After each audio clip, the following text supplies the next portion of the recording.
Welcome to the Workology Podcast, a podcast for the disruptive workplace leader. Join host Jessica Miller-Merrill, founder of Workology.com, as she sits down and gets to the bottom of trends, tools, and case studies for the business leader, HR, and recruiting professional who is tired of the status quo. Now here's Jessica with this episode of Workology. Welcome to the Workology Podcast, powered by ACE the HR Exam and Upskill HR. These are two of the courses I offer for HR certification prep and recertification for HR leaders. This series on the Workology Podcast, if you don't know, get with the program. This is a podcast series where we talk to Chief Human Resources Officers, or CHROs. The CHRO is sometimes called the VP of People or the Chief People Officer. And this is an executive or C-level role that deals with managing human resources, as well as with organizational development and implementing policies of change to help improve the overall efficiency of the company. The CHRO podcast series is sponsored by the HR Benchmark Survey, and you can take part in our survey by going to hrbenchmarksurvey.com. I make it easy for you. One of the reasons I have continued to do this series is because there's a lot of mystery around the CHRO role, and frankly, every CHRO is a little bit different, depends on your industry, the size, like there are a lot of different factors.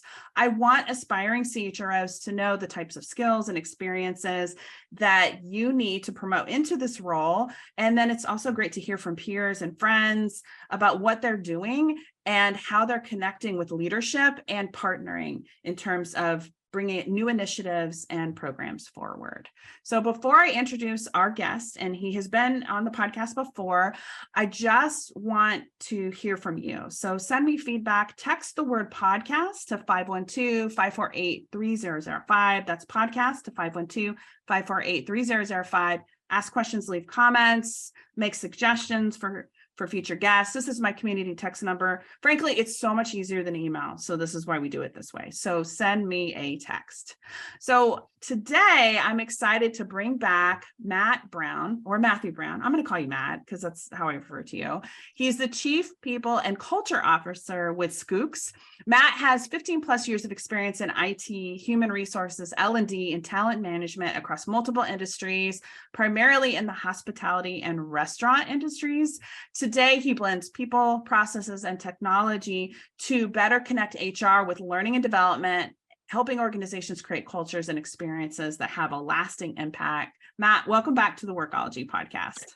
Thank you so much. I don't envy you. That was a mouthful to get out there. I'm just a fun guy that likes to do really fun things that put people in the center of all of it.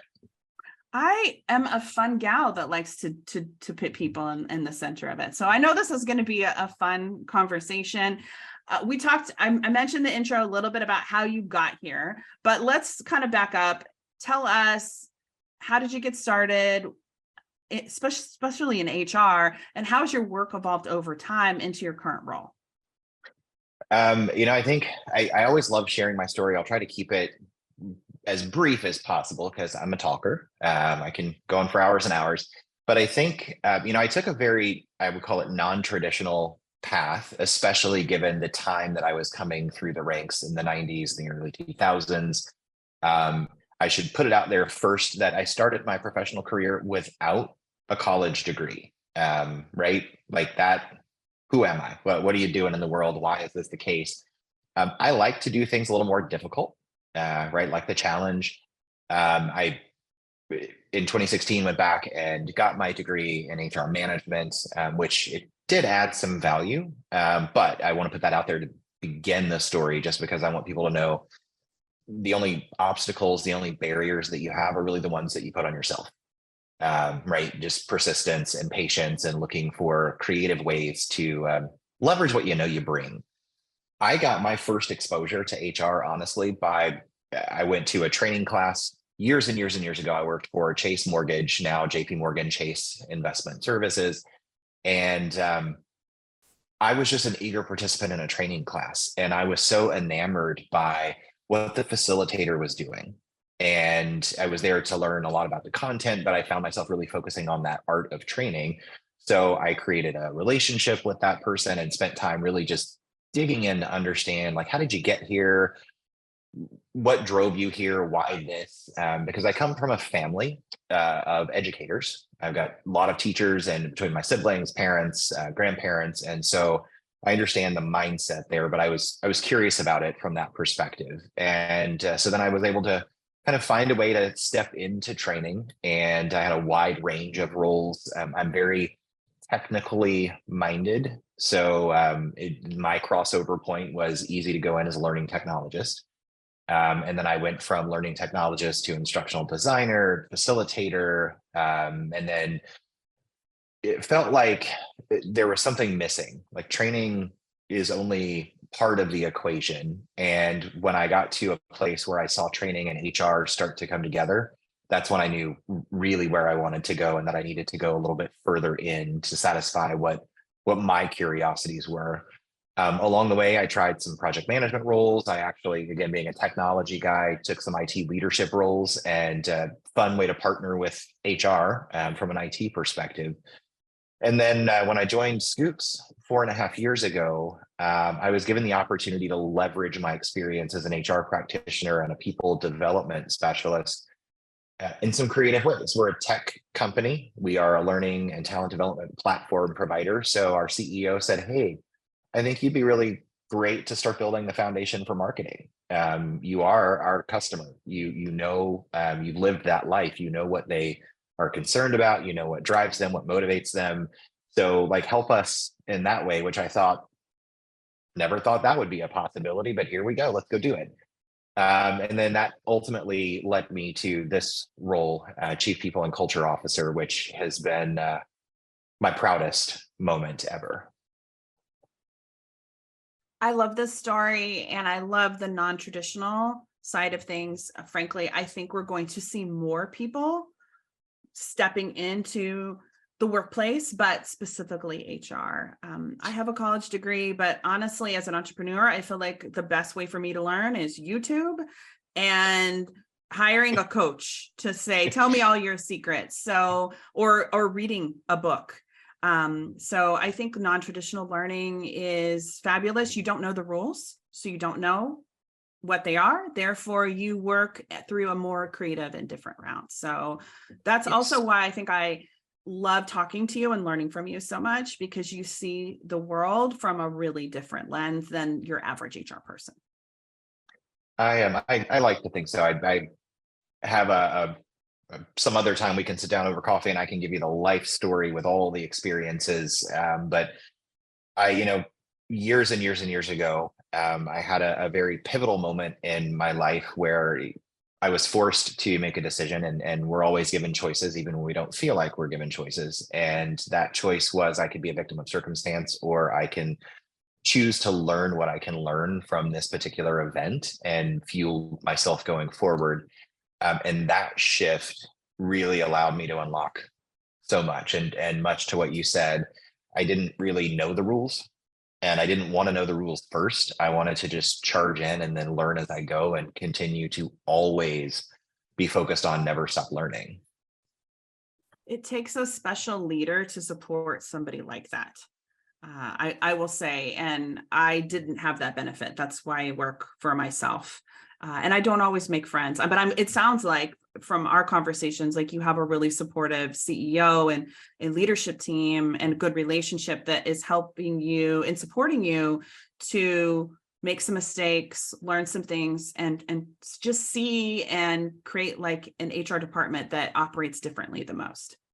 Yes. And I will say it wasn't always the case. It does take a special leader to be able to navigate someone that approaches things the way that I do. A lot of starts and stops along the way. A lot of, I like to tell people, you got to know what you don't want in order to really lock in on what you do. And so I had a lot of experiences that taught me very clearly what I didn't want and what didn't work. And a lot of patience to kind of cultivate that into a strategy that I could share with leaders going forward. This is how I operate. This is how I show up. These are the places where I need your support. I love that. So let's kind of focus a little bit on skills and experiences. What do you think are the absolute requirements for somebody stepping into a chief human resources officer role in terms of experience? And this is thinking also to maybe somebody who's just starting out in the industry. There's a lot of different ways that I could answer this question, but as you stated when we first started, Chief HR officer, HR in general is different from one company to the next. And the reason why is because we're focused on people and no two people are the same. So when you get a group of people together in an organization, you really have to understand the dynamic at play and not just coming straight from a place of here's what the book tells us to do. So I think, of course, there is a requirement to have a really comprehensive understanding of the HR domain, meaning functionally understand all of the elements that go into HR, understand that HR looks a little different at some companies. Sometimes it contains an operations slice, sometimes it contains training, sometimes it's nested under operations. I've reported into legal, I've reported into finance, I've reported in a lot of different places. So it's spend time really just understanding contextually what the function of HR is comprised of, and then go a step beyond. And this is really the next piece that I'm going to share is something I think that's highly relevant for where we are today. It may make some people uncomfortable, but I do that sometimes. So I think over and beyond that, it's really mastering how you show up in the workplace with compassion, with empathy, and with patience. I think those three things are absolutely critical to be a successful HR leader, especially in 2023 and beyond. Self-awareness, transparency, and vulnerability are also highly critical in my opinion. These are some of the things that have served me very well. I have been on a lifelong journey of never being satisfied that I am fully self-aware. So I'm constantly seeking to learn more about myself. I am constantly trying to create an environment of open, honest feedback, but also I am perfectly happy to let the facade down. I'm not going to show up and be the perfect leader. I'm human just like everybody else, which means I've got life problems. I've got work problems. I've got things I don't quite know. And it's okay to put those things out there. And it creates a level of respect that really can help fuel what you need when you're driving the people portion of the business. Let's talk about the size and the number of employees at Schoox. So company size information, how big is the HR team? Who do you directly report to? So I report directly to our incredible CEO. So at Schoox, HR has an actual seat at the table, which is hugely exciting. So in my time here, we have grown from just over 30 employees to now we're over 275 globally. So we are in multiple countries, highly remote workforce. And it should also be said, we are a very multi-generational workforce. I think we actually contain 5 full generations in our workforce, which is awesome to see. The people and culture team, as we refer to it here, is how we talk about HR, is a team of 8. And we encompass every component of people strategy and people touch points in the business. So that is explicitly employee experience, all of the traditional HR functions, all of talent development. And we also have a unique place in that we somewhat serve as product advisors because our platform serves the needs of, quite frankly, my team. So we get a chance to bring our experiences forward to help influence the direction of the product alongside our customers. Awesome. Well, I know we've been talking about like the structure and your experience and your background, but I want to shift gears a little bit. This podcast, when you and I connected, I think at SHRM actually reconnected, we were talking about the topic of trauma in the workplace, and you're doing a lot of work in this area. So I wanted to make this podcast interview a conversation because I think we need to have more conversations around trauma because it exists and it's here. And I think with the focus on mental health and more wellness, it's becoming more common to talk about triggers and trauma in the workplace. So I wanted to ask you, how do you define trauma, and how do we help employees recognize that? Trauma, as I've been really spending a lot of time focusing in this area, the things that I suspected and the things that I've learned over time have just been substantiated and validated over and over and over. First is that trauma can be virtually anything that impacts your ability to function in the workplace, if we're talking about trauma in the workplace, but in general. It is so subjective, and that's probably the hardest part for people to really reconcile. What might be considered trauma to me, or a traumatizing event, might just be for you, right? Like something that you just brush off. And so we always have to try and remember to honor this, that what is a big deal for you may not be a big deal for me, but that doesn't allow me the right to minimize what you're feeling and what you're experiencing. Oftentimes when I have conversations with employees or with other HR professionals, we start talking about trauma. We find some broad brush definitions where people say, oh, trauma is a car crash, trauma is a death. Trauma can actually be a seemingly innocent conversation with your boss that gets into a heated place, which then triggers you to recall something that was very traumatizing from another employer, from even childhood. So it can really run the gamut. There are some definitions that we can anchor to. So I always like to say trauma includes, but is not limited to, things like PTSD, depression, anxiety, alcohol and substance abuse, even life and relationships. But trauma really can be anything. And I think in order to help employees identify it and recognize it, we have to talk about it in that way, creating that space that's safe so people understand you don't need to minimize. If you are feeling a certain way, that is valid. That is your reality. And your reality affects how you behave, how you interact with others, how open you are to conversations.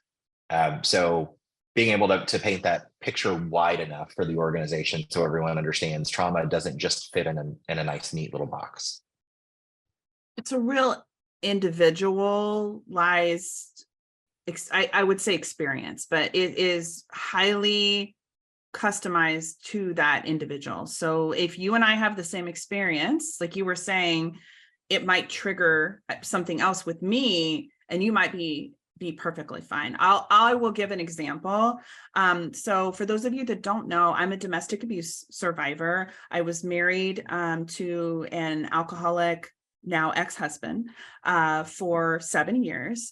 And there's a certain time of year for me that just triggers things in my body. And it's taken me a long time to even understand or recognize those. And in fact, I'm still processing. And I have been divorced for, I'm trying to do the math in my head, over 15 years. So I think 17 years, actually. So it is different for every individual. And it's not just something that has to be recent. Like sometimes there's something that I encounter, or a person that looks like my ex, that's like, I see the beard and the whole thing, and it's like, oh my gosh, what is happening? So I just want people to understand that it doesn't have to be a traumatic event. You could just be going out and getting the mail, and you come back and something resurfaces. I can't tell you how much I appreciate you sharing that. And as an example that I can bring forward, I've had, as I've been doing a lot of this deep work, I've been able to really dig into past experiences and understanding how some of the things that I've experienced in the workplace as a gay, uneducated at the time, white male, puts you in a different box, kind of excludes you. And some of the behavior, and again, we're talking a different time in the world, in the 90s, the early 2000s. There were experiences that I had in the workplace that I just brushed off as this is what you got to do. And in 2022 and 2023, as we're really seeing the workplace be more open to these discussions, it allows you to go in and explore things, and you start to find that, oh, some of those experiences from 20 plus years ago actually created the behavior that I exhibit when I get into these conversations, when I get into a vulnerable space, or I get that random unexplained message from someone saying, hey, can we talk? Right? Like that, the first thing that triggers is, oh crap, what did I do? Is today the day I'm getting fired? Knowing that that is the total opposite of our culture and our intention, but those things just, they stick with you. And no matter how much you process them, there is that intrinsic stain that gets left that catches you off guard, as you were describing, just right. Just innocent conversations, innocent interactions can bring it forward when you least expect it. And that's why I feel like when you kind of led with empathy, like, and those kind of things are really important when you're talking with employees, connecting with people. I mean, we're in the human business, but it's important for us, I think, not necessarily to normalize it, but just to be open to share. I don't share it with everyone. I'm sharing it. I mean, if you read my blog, you would know because it comes up. But it doesn't define me as a person. Like, I don't go out every day and have all these things happen. But on occasion, something surfaces. And then I have spent a lot of time in therapy and work trying to understand like how I can work through that so that I can be able to do my job or to function Yes. or to lead a team. It's important. The work doesn't stop, even though this instance happened to me a long time ago. I'm still experiencing it in different ways. So Matt, as HR leaders, how do we support our employees through trauma? Can you talk to us about what a trauma-informed leadership actually is? So there, I think, are a lot of different considerations that go into how we support our employees through trauma, and ultimately that create what we call that trauma-informed leadership mindset. And it all starts first and foremost with creating and maintaining and nurturing a psychologically safe environment. This is something that usually is a huge mind shift for employees in the workplace because of what it means. It means something very big, which is creating an environment in which people feel safe to be themselves. They feel safe to have open discussions about things that are weighing on their minds. It means creating a space that is free from retaliation. Right? We have policies for years that say we don't retaliate, we don't do these things, but we also are welcomed into a lot of organizations. Many of us were welcomed into the workplace with this mindset that you check your baggage at the door, you leave your emotions at the door, you don't bring that stuff in. And that in many ways has perpetuated the trauma that continues to show up in the workplace because we're asking you to be not you. So I think creating that psychologically safe environment, focusing on the human first, again, which is maybe opposite the things we've been taught. If you've ever gone into an organization where they said check your baggage at the door, that's saying don't be a human. Humans are fueled by emotion. Even those who think they have it completely under control and can hide it all, you're fueled by emotion. It's what differentiates us from all the other species on the planet. I think in addition to those items, being very cognizant to try and avoid making assumptions. It can be very easy for us to see something that looks a certain way and just leap right to assumptions because of our perspective and our experiences. But you have to really be careful not to do that. Otherwise, you shut down the openness that you're starting to create, and you shut down diversity in thought and appreciating difference.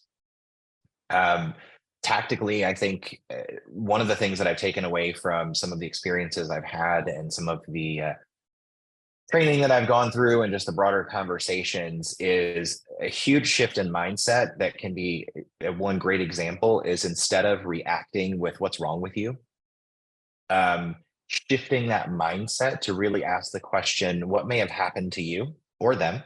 Or what are you currently experiencing that might be creating this particular situation? It's a very different way to think about it. It often is something we have to recondition ourselves. We have to learn that behavior so that we can really start to get disciplined with it being first instinct to go that route. But something as simple as that can change everything. The second you ask what's wrong with you, it can put defenses up. It can make people feel unsafe. And what we're really trying to get to the root of is just understanding. In addition, you heard me mention diversity, but I think also creating intentional space for diversity and difference in all aspects. Thinking about diversity not just as human characteristics, protected classes of people, but diversity in thought, diversity in experiences. Even if you and I were born on the same day in the same hospital, delivered by the same doctor, and lived next door to one another, we will never have the same experience. And it's important to really understand what that means so that you can bring compassion in your thought processes as you're trying to help interact with other people. And then the last thing that I will say here might even be the most important. And it's something that I learned through that mental health first aid, like very, very stark reminder that you as an individual should not neglect your own self-care. This can really easily happen if we're focused on supporting everyone else, right? As HR professionals, as training professionals, we do for others, we rarely do for ourselves. There's a guilt that many of us have, again, right? Toxic mindsets that have been just passed down from generation to generation, often not with intention to be malicious, it's just the way it's been. But if you remind yourself that you cannot pour from an empty cup, right? Like you need to make sure your cup is able to hold the stuff, that it's free from cracks and holes, and that you can always make sure it's filled up so you can pour onto the organization what you need to. I think that's a great point about the self-care piece and making time for you and whatever it is that you want to do. It doesn't need to be a whole formal thing. It doesn't need to be like you're going into a massage, or could be you reading a book or taking a walk. It doesn't have to be expensive. It just needs to happen. Honestly, one of my go-tos, I am very blessed that I work remotely. Most of the time, remote means I am in my house. But when I find myself in the middle of a day where things just pile on and you start just feeling a certain way, like, okay, something's really starting to amp up and I'm feeling maybe less than joyful in this moment. One of my go-tos, weather permitting, is I actually take my socks and shoes off and I just go and ground myself in the earth. So I walk around in the grass barefoot for 10 minutes, and it is amazing what something that simple can do for the brain, for the soul, for the spirit. I love that you brought that forward. It doesn't have to be some big grand thing that we might think is the right way to self-care. It can be doing something that brings you joy for just a couple of minutes. I have been doing this thing where anytime I hear a bell, whether it's my phone ring or something on TV or whatever, I have been reading these books by this Buddhist monk on audiobook, and he calls it the bell of mindfulness. So it's just a bell rings, maybe something tolls outside, whatever. And then that is your cue to be like, oh, I'm so grateful to be alive, and maybe take a breath and then send some love to yourself. It is a great little way. It just takes a minute, but it kind of helps me reset and get back into that place where I'm just in a good headspace. It's incredible how easily we get conditioned to do the complete opposite and to feel like putting our focus on us is selfish. But I love that we're having this conversation, because I think for me, when I started making that shift, it opened up a lot. PTO is a great example. I come from an upbringing in the corporate world where there is a level of guilt that you feel for taking time off, especially if you're in a high pressure environment, or you're responsible for leading a team, or you're the one person who does that thing. The organization is the one who is responsible for figuring out how to navigate in your absence. It's not yours to carry. You should be thoughtful, but at the same time, for years and years, I refused to take PTO because I wasn't going anywhere. And I just told myself that unless I'm getting on a plane somewhere, PTO is not something that's accessible to me. Why would I do that? It's kind of selfish. And here at Schoox, being in this role and really having the opportunity to make a difference based on some of my experiences, something as simple as just taking a day off here and there is such an incredibly valuable recharge that took me a minute to get comfortable with. But there are examples like that all around us if we stop and really pay attention. I love all this conversation around trauma. It's so great just to openly share, because I think that sometimes we keep this stuff hidden. But you also have a great analogy for the structure of trauma. Can you talk to us about what the trauma triangle looks like and what it means? Absolutely. The trauma triangle is it's a model that's been out there for a while in these conversations. And once I came to learn about it, it really brought a lot of things into focus. It really articulates that there are three sort of principal roles or personas that people will identify with as they're going through trauma navigation. And these three roles are the 3 points of the triangle. So people often will gravitate toward victim or rescuer or persecutor. When you gravitate into victim corner of the triangle, essentially you're feeling not empowered, you feel maybe taken advantage of. So kind of what you would expect, that victim mindset. And that's something that is easily conditioned in all of us. Takes active work to resist the victim mindset. Rescuer is, we'll say maybe the opposite end of the spectrum. In the rescuer side of the triangle, oftentimes the individual will just completely abandon themselves and their needs, which leaves them feeling very unsupported.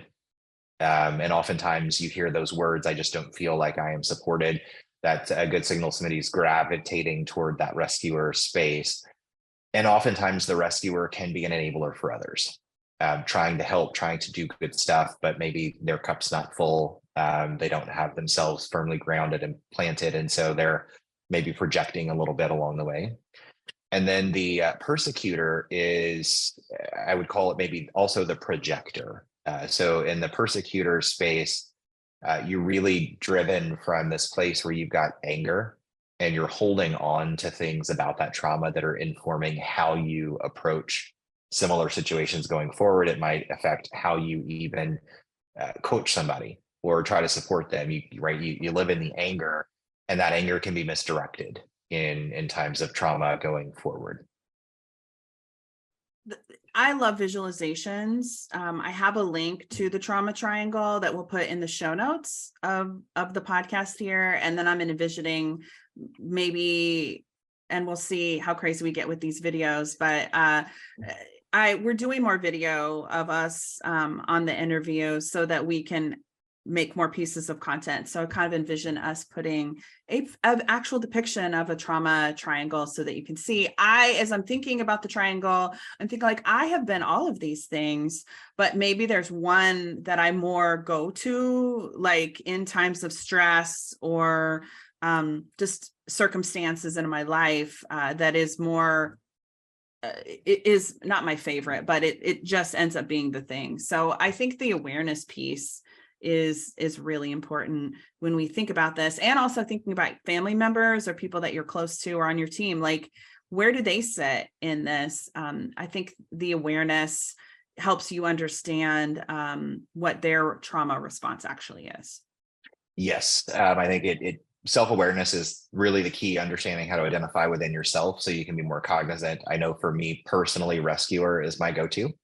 It is free of the anger and rage because I tend to live in this place of optimism perpetually, but being mindful that sometimes if I go into that rescuer mode, I need to first check in with myself to make sure that I am grounded and able to really be objective in the support that I'm providing and not let my experiences really color any sort of guidance. It doesn't feel good, but right when you know there's 3 points on that triangle and we all fall to one of those three, it's like pick which one of these less than ideal things you want to sign up for. It's like the menu at the restaurant, and there's only 3 items and you don't like any of them, right? So you're picking the one that you would maybe, I don't know, whatever it is. So I think it's important for the self-awareness piece. And then I also am thinking, as again, I'm looking at the triangle, like there's different parts of my life that I have spent in one place in the trauma triangle than others. Certainly when I was a domestic abuse survivor, or living it, like I was completely unaware that I was in an abusive relationship. I had no idea, but everything wasn't like on the daily, like I was the victim, like all the things would happen to me, and all the bad things. I still have to try to work through negative self-talk and a lot of things that come through as a result of that time that I lived in that space in the trauma triangle. So it takes a lot of work and self-awareness and continuous conversations with myself. I say lots of nice things to me all the time to try to keep from having that negative self-talk and those voices creep in telling me all the bad things that I heard for a really long time on the daily.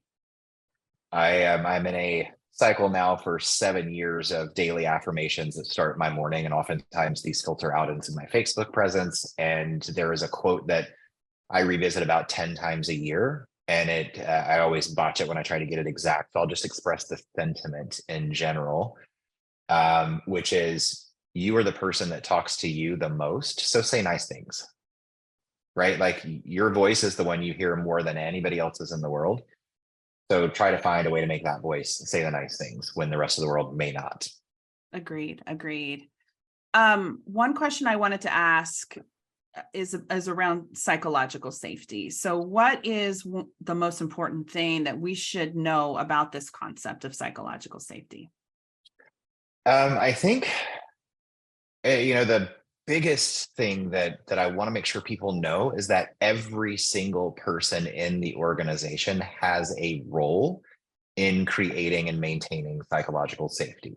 So by definition, we're talking about an environment in which people are comfortable being themselves in whatever that looks like. If I am assertive, then right, like help me channel that productively in the workplace, but don't shut it down and say, oh, that person's always the loudmouth. If I am shy and I am not comfortable necessarily speaking up, foster an environment that makes that okay, but gives people an opportunity to step outside that because they feel like it's safe to do so. For me, my background in most of my meetings, I try to always infuse a ton of my personality. So you will see my potato heads and my love for South Park and my love for elephants and my love for food. These are not things that we typically bring into the workplace, but when I am free to be me, I don't have to think about how to govern myself. I just am. And that means that I'm in an environment where I'm psychologically safe.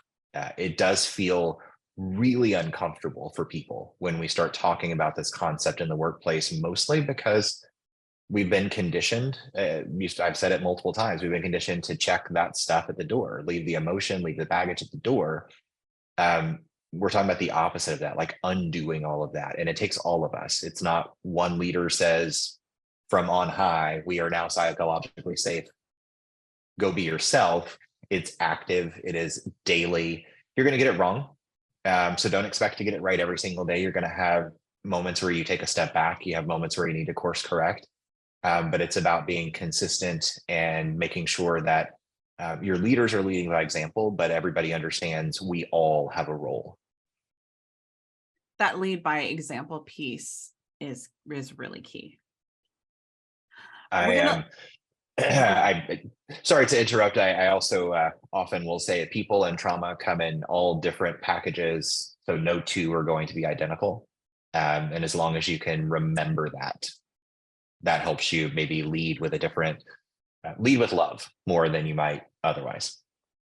I love that. I love that. Leading with love, even in the workplace. Like, we have relationships and friendships and love for hopefully our team and the people that we work with every single day. I'm going to link to this next part in the show notes, but what can you tell us about mental health first aid training that you took earlier this year? Life-changing. I thought I knew a lot. I know a lot more, and I know there's a lot I still don't know. The mental health first aid training is a wonderful program that's offered all around the US. They have some international comparable programs. They offer training targeted for adults as well as for non-adults. So, right, teenagers, usually they target teenagers more so than younger, just because the brain is more ready to accept some of the concepts and process it. But it is a comprehensive program that enables us to be comfortable and confident serving as a mental health first aid responder, right? We teach you how to do CPR. We teach you how to do some basic things in terms of physical well-being responder. Mental health first aid should be no different. So it's a skills-based course that teaches people about mental health and substance abuse issues. They teach you how to prepare an action plan for yourself that allows you to be more effective as serving as a responder. And it also teaches you repeatedly, like, where the line is. So we, in the workplace, even outside of work, because what I learned through the mental health first aid training program, I take with me everywhere. I have to remind myself, be very careful. I'm not a counselor. I'm not a therapist. I am a point of contact that is equipped with techniques to help de-escalate situations, and also plugged into a wealth of resources. So as I get you de-escalated, I can also bring forward resources that make it easy for you to find the path to your own success. Thank you for talking about this, number one. And then two, I love you saying that you're not the expert. Like, you have the skills to de-escalate, but you're not a therapist. You aren't a mental health professional. I do think personally, I'm gonna get on my soapbox a little bit, with the increase of coaches and life coaches and all these different, like, just the coaching industry, there are a lot of people who are trying to be a therapist and a mental health professional that don't have the training to be able to really walk an individual through the entire path. They bring them in and then they kind of just drop them down and then they walk away. So I appreciate, that's not our job as HR people either. We're there to direct them to experts, EAP, other resources so that they can get professional level support from experts. I think in many cases, HR serves as an advisor to the business, right? We don't often come in and say, this is how it must be done. We advise and we counsel where we can based on the best pieces of information. That carries into this as well. So it's a nice blend and reinforcement of that concept that I'm not the one that's going to solve your problem. I'm not that counselor, that therapist. I'm not equipped for that, but I am equipped to help you safely find your path. I love that. Well, Matt, as always, thank you for taking the time to chat with us. I'm going to link to your LinkedIn profile in the show notes, but where can people go? Is there any other place for them to learn more about you and the work that you're doing at Schoox? Our website is a wealth of information. Our social media presence across all platforms at Schoox, certainly to see sort of what the company's doing. And then I am available on all the different social media platforms. MWB Dog is the name I embraced years and years ago, DAWG, and I just carried it with me. So if you struggle finding Matthew Brown in a sea of millions of Matthew Browns, the MWB Dog is the fast track.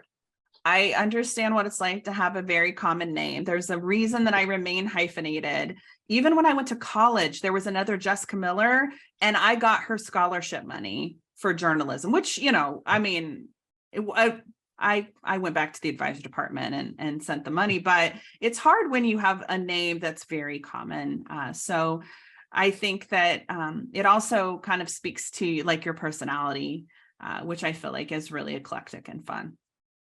I love that in this day and age that I am finally in the workplace free to be me. I've always been me outside of the workplace, and I've tried to find the line where I could in more very traditional environments. And I'm happy to see that the world as a whole has evolved so far. We still have a long way to go, but we have made huge progress. And it's a reason why we're able to have these kinds of conversations about this topic in the workplace. Thank you for the opportunity to Absolutely have this chat. Well, I can't wait to see what you can do. Honestly, I think you need a book. I told you that before on this topic, because we need to talk more about trauma, resources, conversations, showing up as your whole self in the workplace, because we are raising children, or you have grandchildren that have this expectation. I have a 14-year-old who shows up as herself, her quirky self every day. I love it. And I am not sure how she's going to be able to survive in the workplace. Honestly, I think she'll probably be an entrepreneur for that reason, but we need more of you and these conversations out there to prepare us for our kids coming into the workplace. Well, I appreciate the platform to be able to get the message out. Absolutely.